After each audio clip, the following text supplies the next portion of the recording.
வணக்கம் தலைவா, அனைவருக்கும் இனிய வணக்கம். தமிழகத்துல தங்க நகைக்கடன் தள்ளுபடி குறித்து சில பல முக்கியமான தகவல்கள் நமக்கு வந்திருக்கு. என்ன அப்படின்றதான் பார்க்கலாம். தங்க நகைக்கடன்களின் ஒரு பகுதியை தள்ளுபடி செய்வது குறித்து அரசு வெளியிட்டுள்ள வழிகாட்டுதல்கள் மக்கள் மத்தியில் பெரும் எதிர்பார்ப்பை உருவாக்கியுள்ளது. குறிப்பாக ஒரு குடும்பத்திற்கு 5 சவரன் வரை நகை அடகு வைக்கப்பட்ட கடன் நகைகள் தள்ளுபடி பட்டியலில் சேர்க்கப்பட்டு ஆய்வு செய்து வருகின்றன. இத அவசர தேவைகள், மருத்துவ செலவுகள், விவசாய பணிகள் அல்லது குடும்ப செலவுகளுக்காக பலரும் தங்கள் தங்க நகைகளை அடகு வைத்து கடன் பெறுகிறார்கள். இது எல்லோருக்குமே ஒரு தெரிஞ்ச விஷயம்தான். தமிழ்நாட்டுல கூட்டுறவு வங்கிகள்ல அடகு வைக்கப்பட்டுள்ள நகை கடன்கள் தள்ளுபடி என்றாலே பொதுமக்களின் கவனத்தை ஈர்க்கக்கூடிய ஒரு செய்தி. அந்த வகையில் கூட்டுறவு வங்கிகளில் எவ்வளவு நகைக்கடன் தள்ளுபடி செய்யப்படுகிறது, எவ்வாறு விண்ணப்பிக்க வேண்டும் என்பதையும் பொதுமக்கள் அறிந்து கொள்வது மிக மிக ஒரு முக்கியமான ஒரு விஷயங்க. இந்த நகைக்கடன்கள்ல ஒரு பகுதியை தள்ளுபடி செய்வது குறித்து அரசு வெளியிட்டுள்ள வழிகாட்டுதல்கள் மக்கள் மத்தியில் ஒரு பெரிய எதிர்பார்ப்பை உருவாக்கி விடுகிறது. குறிப்பாக ஒரு குடும்பத்திற்கு 5 சவரன் வரை அடகு வைக்கப்பட்ட தங்க நகை கடன்கள் தள்ளுபடி பட்டியலில் சேர்க்கப்பட்டு ஆய்வு செய்யப்படும் என்ற தகவலும் வந்திருக்கு. பலரும் தங்களுக்கு இந்த சலுகை கிடைக்குமா கிடைக்காதா என்ற ஆர்வத்துல எல்லா மக்களுமே வெயிட் பண்ணிட்டு இருக்காங்க.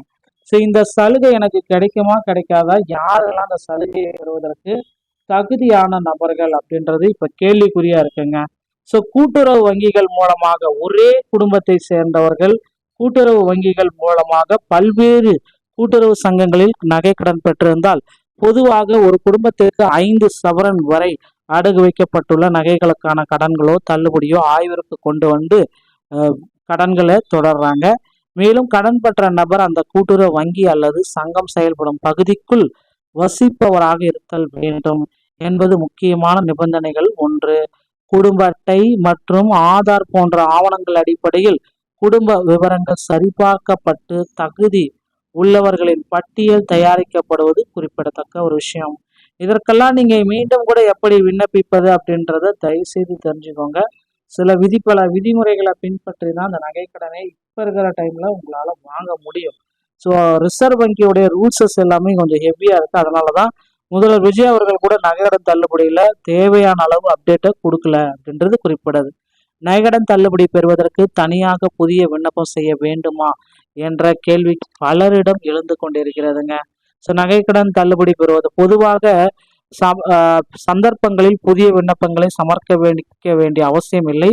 கூட்டுறவுத்துறை அதிகாரிகளே வங்கிகளில் உள்ள கடன் பதிவுகளை ஆய்வு செய்து தகுதியானவர்களை தேர்வு செய்யும் நடைமுறைகள் பின்பற்றப்படுகிறதுங்க. கூட்டுறவு மூலமாக இது பார்த்தீங்கன்னா ஆய்வு எல்லாமே செஞ்சுட்டு வராங்க. கடன் வாங்கியவர்களுடைய ஆதார் எண், குடும்ப அட்டையின், நிலுவையில் உள்ள கடன் தொகை மற்றும் அடகு வைக்கப்பட்டுள்ள நகையின் அளவு போன்ற விவரங்கள் அதிகாரிகளால் சரிபார்க்கப்பட்டு வருகிறது. அதன் அடிப்படையில் தகுதியானவர்களின் பட்டியல் தயார் செய்யப்பட்டு அந்த விவரங்கள் சம்பந்தப்பட்ட கூட்டுறவு வங்கி கிளைகளுக்கு அனுப்பப்படுகின்றன. ஒரு நபரின் பெயர் தள்ளுபடி பட்டியலில் உள்ளதா என்பதை அறிய அவர் கடன் பெற்ற கூட்டுறவு வங்கி கிளைக்கு சென்றுதான் சரிபார்க்க முடியும் அப்படின்றத குறிப்பிட்டு சொல்றாங்க. இது பேஸ் பண்ணி தான் உங்களால சரிபார்க்கலாம். தேவையான பட்சத்தில் ஆதார் மற்றும் குடும்ப அட்டையின் நகல்களை வழங்கி தங்கள் விவரங்களை உறுதிப்படுத்திக் கொள்ளலாம். இது தகுதி உறுதி செய்யப்பட்ட பின் அதற்கான பதிவுகள் புதுப்பிக்கப்பட்டு அடகு வைக்கப்பட்ட நகைகளை மீட்டெடுக்கும் நடைமுறைகள் பார்த்தீங்கன்னா தொடங்கப்படுகிறது. ஒரு குறிப்பிடத்தக்க ஒரு விஷயம். இதனால நீண்ட நாட்களாக கடனை திருப்பி செலுத்த முடியாமல் சிரமப்பட்ட பல குடும்பங்களுக்கு இந்த திட்டம் ஒரு பெரிய நிம்மதியை அளிக்கும் அப்படின்றத எதிர்பார்க்கலாங்க. கிராமப்புறங்கள்ல பொருளாதார சுமையை குறைத்து விவசாயிகளுக்கும் பொதுமக்களுக்கும் மீண்டும் தங்களின் வாழ்க்கையை நிலைநிறுத்திக் கொள்ள இந்த நடவடிக்கை உறுதியா இருக்கும் அப்படின்றத எதிர்பார்க்கலாங்க. நண்பர்களே, நகைக்கடன் தள்ளுபடியை குறித்து சில பல இன்னும் முக்கியமான தகவல்கள் அனைத்துமே நம்முடைய சேனல் வாயிலாக உங்களுக்கு வர இருக்கு. இந்த மாதிரி தகவல்களை நீங்க உடனுக்குடன் பெற நீங்க நம்முடைய சேனலோட இணைந்திருங்கள்.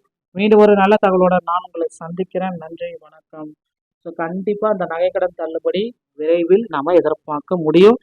அதுவும் பார்த்தீங்கன்னா குறிப்பா 5 சவரன், ஓகேங்களா. அதற்குள்ளாம இருந்தால் மட்டும்தான் உங்களுக்கு தள்ளுபடி கொடுக்க போறாங்க. அதே போல பார்த்தீங்கன்னா வேற எங்கேயும் நகைக்கடனை பெற்றிருக்க கூடாது. இந்த ஒரு வீடியோ உங்களுக்கு பிடிச்சிருந்தா நீங்க என்னுடைய சேனலோட இருந்திருங்க.